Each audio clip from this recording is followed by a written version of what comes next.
I want to take a live look now at the Seattle waterfront. It's been a wet day. I mean, that's just really the fair way to call it today, this Monday. It's been wet. And Mike, my guess is it's going to stay this way for a while. Yes, sir. In fact, we're just getting into it. We've got some heavy rain that's going to push across the region tonight. But the thing I'm really excited about is getting some snowpack up in the mountains. And it looks like we're going to accomplish that, too. So if this is the price we have to pay, then so be it. Temperatures sitting in the mid-40s right now. Wind coming in from the southwest about 7 to 10 miles an hour. We saw some bigger gusts earlier, and it will remain gusty out along the coast and along the Puget Sound tonight. I'll tell you more about that in a moment. But take a look at this. Low pressure system sitting out in the Gulf of Alaska right now is directing a very concentrated plume of moisture right towards us, but Northern California and Oregon getting in on that as well, so sharing some of the moisture and busting some drought while we're doing it. Winter weather advisory in place, but kind of a strange incarnation of it. Look at this. We've got the northern Cascades and the southern Cascades, but the central Cascades not so much. Snow levels sitting around 4,000, 4,500 feet, so no pass impacts. I'll show you that in a moment,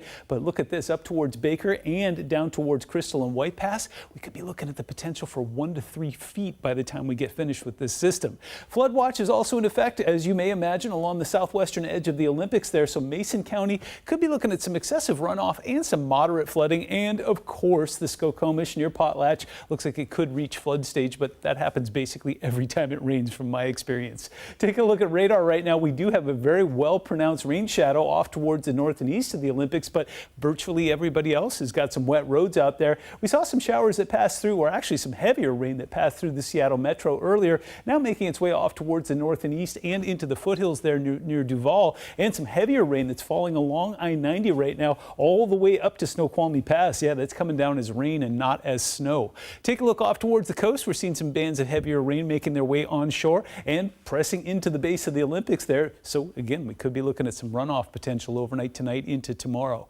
Snow levels are high. I'm not really too excited about it, but at least we're not looking at 8, 9, 10,000 feet like we were last time. So 4,500 we can live with. We'll see that get down to about 4,000 on Tuesday. And then as the moisture tapers on Wednesday, of course, it'll drop down to 2,500. But look at this. We got more moisture moving in this weekend, and it looks like snow levels will stay in a very nice range. So we got about another month or so to build on snowpack, and goodness knows we need it. Take a look at Snoqualmie and Stevens. The roads are bare and wet right now. No snow accumulation happening there, but looks like that could change as we go over the next 36 hours. We're all fully involved right now, but as we go towards about midnight tonight, we'll start to see it become more showery and kind of clear along the Puget Sound. It'll stay busy out towards the coast, and some snow will continue to fall up into the mountains there. Taking a look at tomorrow, this is 10 a.m. Things will start off fairly quiet across the region. Again, wet roads out there, but the heaviest rain will have already passed. Looking at the potential for some convergence setting up right near Everett and Mount Vernon, though, they could fire off some thunderstorms, so we'll have to keep a close eye on that. As we go towards Thursday, we're going to re-rack and do the whole thing all over again. Take a look at your 7-day forecast. Temperatures will stay in a moderate range, slightly below average, in the mid-40s overnight tonight, 50 tomorrow. We'll see that rain taper to showers, quiet on Wednesday, and then more rain heads our way this Thursday.